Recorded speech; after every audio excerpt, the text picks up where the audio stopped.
This is the Gigabyte 950 GTX Xtreme Gaming.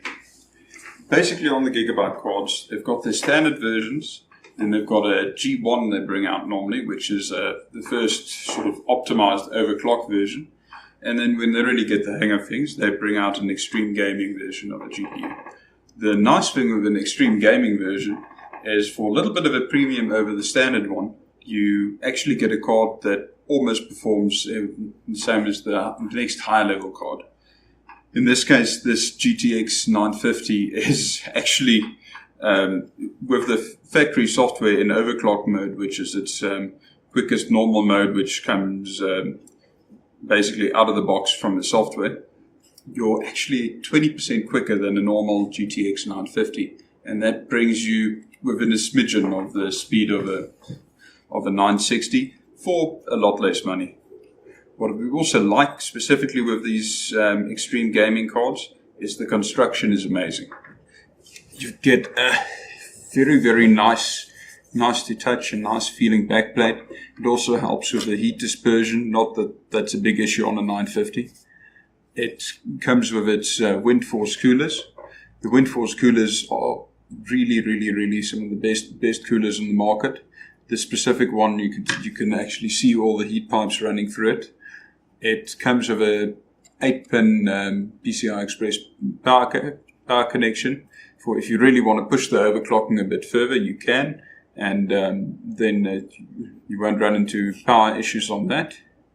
The feel of the card is excellent. The coolers work brilliantly. Because it's got such a huge just natural cooler without the fans, what we actually found is if you're doing some light gaming, you very often find that the card's actually running in fan stop mode. So it's just using the heatsink and it's not even actually turning on the fans, which is great for noise levels. It means the card's dead quiet while running in that mode. It does come with LED lighting for both the stop and the silent and the wind force. It is also customizable, the color from Gigabyte software. You can basically decide what you want it to look like.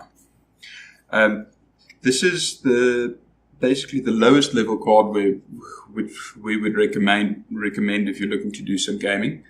If you're looking at sort of lower requirement games such as World of Warcraft, CSGO, and Dota, a card like this for P1080 is more than sufficient. You'll run everything really well, and you get to the point where you can run some of the newer games as well. What we've seen is Battlefield 4. If you're running it at P1080, you can get around 50 frames per second with it. Obviously, this isn't with everything maxed out. It's on fairly low settings. But again, it's it's a lot better than you can do on the onboard graphics. Compared to the Intel HD 530 you find on the Skylake processors, you get about 3.5 times the performance, which for real world gaming, it makes a huge difference.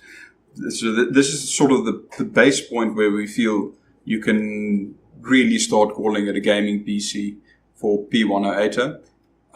Something to keep in mind, though, this isn't a card where you're going to jump in and set everything to maximum. Even though it is a seriously overclocked version of the normal 950s, 20% faster than 950 still isn't something where you're going to jump in and set everything to maximum.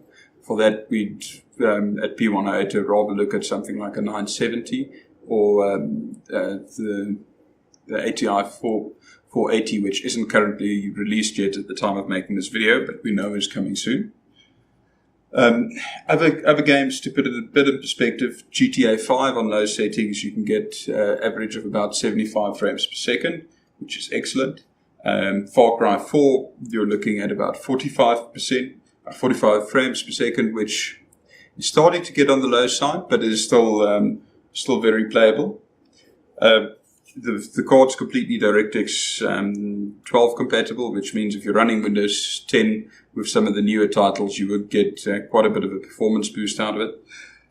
Overall, excellent package, really nice build quality, and for the money, at the moment, it's basically the best you can go.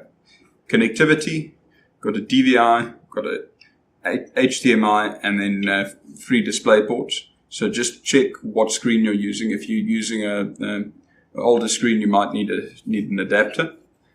But yes, from an easy gamer's point of view, this is excellent value for money.